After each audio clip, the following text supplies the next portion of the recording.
This is the Late Round Podcast with your host, JJ Zacharisa.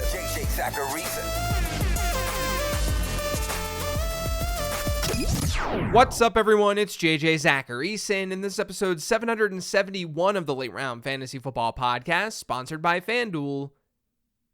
Thanks for tuning in. Who's ready for season-long fantasy football? If you're excited and you want an edge on the competition this year, make sure to check out the Late Round Draft Guide.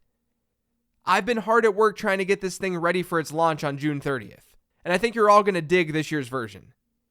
In it, I talk about some of my philosophical views on fantasy football, dig into finding breakouts and busts, share my favorite targets and avoids this year, and then my top 200 rankings are available at the end. Those rankings, along with the players to target and avoid, that's updated every single week from the time that the guide launches all the way through August. So you'll get an updated version of the guide to your inbox every single week. You can read more about it and pre-order the guide right now over on lateround.com. It's currently $19.99, and it's going to bump up to $24.99 when things launch on June 30th. Let's get to these mailbag questions. The first question this week is an email. It says, "Hi JJ, one thing that seems to always qualify statements about Isiah Pacheco, a Pacheco chamber if you will, is that he doesn't catch passes. As you like to say, this might signal something about coaches wanting to get the ball in his hands. But do you think it matters that when he started to take over the backfield last season and through the playoffs, he had a broken hand and a torn labrum in his shoulder? Or do you think his college pass catching profile might mean that even when healthy, he'll never really take on that pass catching role? This is a question about when to intervene with context instead of relying just on the year 2 model. Thanks again for all you do. Best, Alden." First off, the whole notion of coaches getting the ball in the hands of good players, that's mostly a college thing. I mean, great running backs will be every down backs. Great running backs in the NFL, they're going to see the ball on the ground and through the air. But I say that about pass catching with college prospects because in college, teams will give some players absurd workloads because they're only going to be playing college ball for a few years. Now, when it comes to Pacheco, I do think there are some pass catching concerns, at least from a ceiling perspective. Consider this. Since 2011, we've seen 69 seasons where a running back played 8 or more games and saw a target share per game rate of at least 15%. Now look, a 15% target share per game rate is really good for a running back. That's what I'm saying. I'm looking at ceiling here. Now, not all of those 69 players were able to play 8 or more games as rookies, as first-year players. And some of them were rookies far before 2011, so I'm not looking into their data. But of the 69 who were rookies from 2011 onward and who played 8 or more games as rookies, that leads us to 42 running backs. So 42 running backs who've had a 15% target share per game rate since 2011 and who were basically active as rookies. Now, Isiah Pacheco was active as a rookie. He was playing. His target share per game rate was 2.4%. That was partially because he didn't get a lot of playing time to start the year. But it was also because they didn't use him in that role. That number did get better in the playoffs, but it was still just about 7%. That's nothing special. But for the regular season, 2.4%. That was his target share per game. Now, the reason I'm looking at this is because eventually we would love for him to be this prolific pass catcher, right? One who would eventually get to like a 15% target share. Well, of those players with a 15% target share during their rookie seasons, only Theo Riddick, Kenyon Drake, and Dion Lewis had a comparable target share to Isiah Pacheco. None of those players were like year in and year out reliable guys in fantasy football. Ramondre Stevenson's next on that list. He had a 5.3% target share as a rookie. And I think that's what you'd probably be crossing your fingers for with Pacheco. That he's looked at by Kansas City to be this bigger bodied pass catcher. But Stevenson had a better receiving profile in college. Pacheco's wasn't as bad as people probably think, but it definitely wasn't good. It was pretty average. Stevenson, when he was active in college, he showed off his pass catching skills.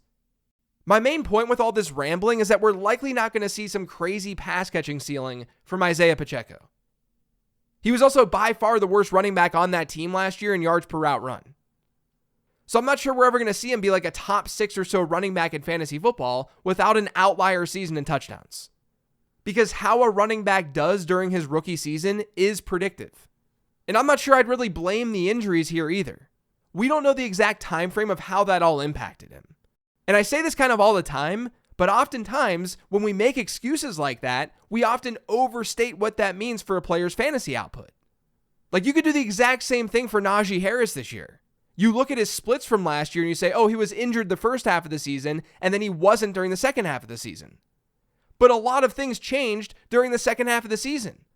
It's just really easy to overstate those kinds of things. We don't know the exact impact of an injury like that when it's not as obvious. Sometimes injuries are obvious, but this one, not as obvious. I do think Pacheco's capable of being like a fringe double-digit percentage target share guy. That's maybe like an 80th percentile outcome for him. Like a 10 or 11% target share. I just wouldn't put a ton of weight into those injuries. And I would try to be realistic about the fact that Pacheco looks good. He looks like he might be able to be an RB2 in fantasy football, but without the receiving, the upside is capped. This next question is from Twitter. It's from @KevSays68. It says, I'm wondering how NIL might affect your model regarding early declares possibly staying in school longer. Have you given this much thought, or does it need a year or two to play itself out? Yeah, I've given this a ton of thought, but it's one of those things where you once again can exaggerate what a change like that actually means. It's sort of like how people view PPR scoring versus half PPR scoring. Like if your league decides to go from half PPR to full PPR. I know that I'm coming off a podcast episode where I talked about that, so it is kind of relevant. They see that you're getting an extra half point per reception, and then they think to themselves, wow, if this wide receiver catches 80 passes, that means he's going to score 40 more points with his scoring. That's significant, but it's not as significant as you think because everyone else is also scoring more points. It's all relative. And that's how you should think about this. You're not going from 20 early declare wide receivers in one draft class to 0 in the next. You might be going from like 16 or 17 to 11 or 12 because we have seen fewer early declare wide receivers since the NIL stuff started. Now that could be variance because it's not a long time frame. And like I said, it's not like we're not seeing early declare wideouts, but we are seeing fewer of them. The thing is though, I'm testing this stuff every single offseason. I change my model up all the time with new information. Whether it's the discovery of new metrics or if it's something like this, where the older stuff I'm measuring doesn't seem to be worthwhile. So I'll be able to start picking up on this kind of thing in some kind of way as I do that testing. It's just that 1 or 2 seasons isn't going to dramatically change things. And keep in mind that early declare status is just one of many inputs.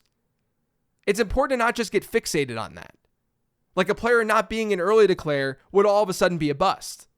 It matters, but I've been one of the numbers-driven analysts who's spoken against letting early declare status override your opinion on players. I was far higher on Chris Olave last year because of that fact. So this is all TBD. We need more data to know the true impact, but it can't hurt to know that there are fewer early declares out there. The good news is that a player staying in college an extra year can still improve on his overall profile in my model. Hypothetically, you'd hope that he'd put together better numbers during that extra year because he's got an extra year of experience. And if not, that could also be telling about the kind of player he is. The next question is from Twitter. It's from @TopherK44. Who is a rookie you are staying away from in rookie drafts and why? I think one guy I was a little bit lower on versus the market this year was Rashee Rice. I did get him in a rookie draft just to have some exposure, but he seemed to be a guy who was pushed up by landing spot because he went to Kansas City, which is understandable because of Patrick Mahomes. But it's not like we've seen wide receivers hit at a really high rate in that location in the past. Now, that last piece has nothing to do with why I was lower on Rice. My model wasn't a massive fan. He's one of those non-early declare wide receivers. He didn't play at a big program, and even still, his age-adjusted production was pretty ordinary. He fell below the 80th percentile in the prospect model as a result, which is not a good sign. And then all the while, Matt Harmon of Reception Perception, he charted Rice. And the results were not kind. This is from Harmon's write-up on Rice. Quote, Rice's success rate versus man and zone coverage are among the lowest recorded for prospects in the Reception Perception database. So Matt's process doesn't look at Rice favorably. My process doesn't look at Rice favorably. Obviously, anything can happen because the prospecting world is very tough. But he wasn't as intriguing to me as some of the other wide receivers in that range. And by the way, make sure you check out Reception Perception because it's a great, great resource. This next question is from Patreon. It's from Zachary. It says, historically in redraft, we want to be targeting ambiguous backfields where 2 running backs have similar average draft positions. What if instead there are 3 running backs who have similar ADPs? I think it's possible that the Dolphins and Bears backfields end up this way. So years ago, I wrote and talked about ambiguous backfields in fantasy football and how you shouldn't avoid those types of backfields in your draft. You should target them, because ambiguity drives down prices for these running backs. But sometimes backs from those backfields emerge, and that gives you a great value. Now, ever since I did that, I've done more research on the topic, a lot more. And one of the things that I found was that when a middle round running back has a teammate getting drafted in the running back dead zone, that's the real moneymaker. It's what got me on Tony Pollard last year. Those players hit at a very, very good rate. But technically, you could consider those backfields ambiguous as well. It's not like they're being drafted far apart from one another. The players you want to avoid are the ones who have higher end teammates. Or if you're faced with a middle round running back who's his team RB1, but his teammates get drafted late. I'd rather have a running back in an ambiguous backfield than that type of running back. So this whole thing has evolved a lot through the years. But because of what was introduced early on, some people don't realize that. I'm not saying that's you, Zachary. I'm just prefacing here.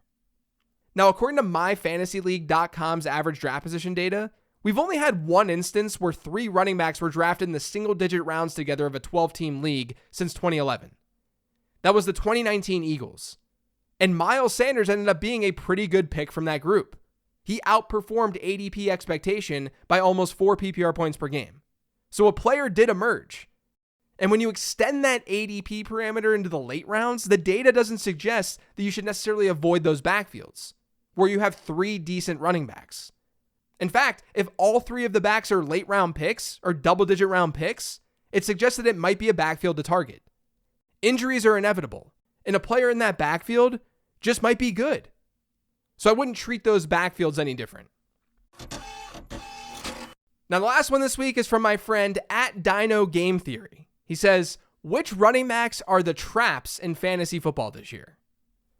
Now, I love this question because I've been working on the running back section of the draft guide, so this plays right into it. And I have sort of a controversial answer for this.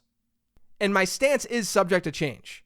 But from a process standpoint, from everything that I've looked at in spotting breakouts and finding players who really outperform their average draft position, one player who does not fit that criteria at all this year is James Conner.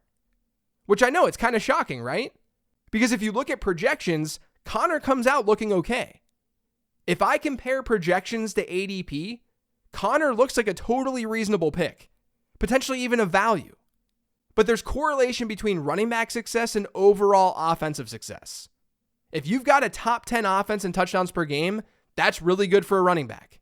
That's not super easy to project, but I think that we would all agree that Arizona has a very, very low chance to be that kind of team this year. On top of that, James Conner's older. I usually split up my running back analysis by looking at the dead zone and then looking at middle rounds. Those are 2 separate buckets. But in both cases, older running backs don't perform as well. Conner wasn't in this draft range last year. And the year before that, which was his first year in Arizona, he was a late middle round pick. But he was still in his 5th NFL season. The data shows that players don't exceed expectation very well when they're past their 5th NFL season. I mean, let's just call it what it is. James Conner is a volume play. He's a play on projected volume. The situation is not very good. He's now 28 years old. He just screams someone who's going to be fine and maybe live up to expectation, but he doesn't look like someone who's going to far exceed that expectation. And the way that I play fantasy football, the way that I teach the game, I want players who are going to far exceed expectation.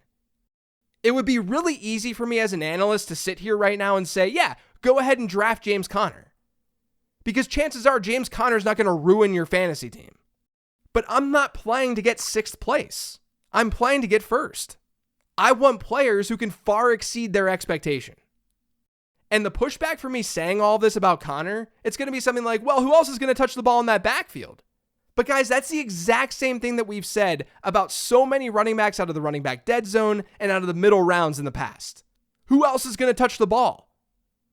That's not enough. So I think from that perspective, James Conner's kind of a trap. He's someone who can merely match his expectation. I want players who can far exceed that expectation. I want league winners. That's it for today's show, though. Thanks to all of you for listening. If you get subscribed to the Late Round Fantasy Football Podcast, make sure you are by searching for it pretty much anywhere podcasts can be found. And don't forget to follow me on Twitter at LateRoundQB. Now, one last thing before I go. At BrettHer on Twitter let me know that Ted, who's a fan of this show, is getting married next month. And his bachelor party is this weekend. So big shout out to Ted. Drink a nice cold glutenless White Claw for me.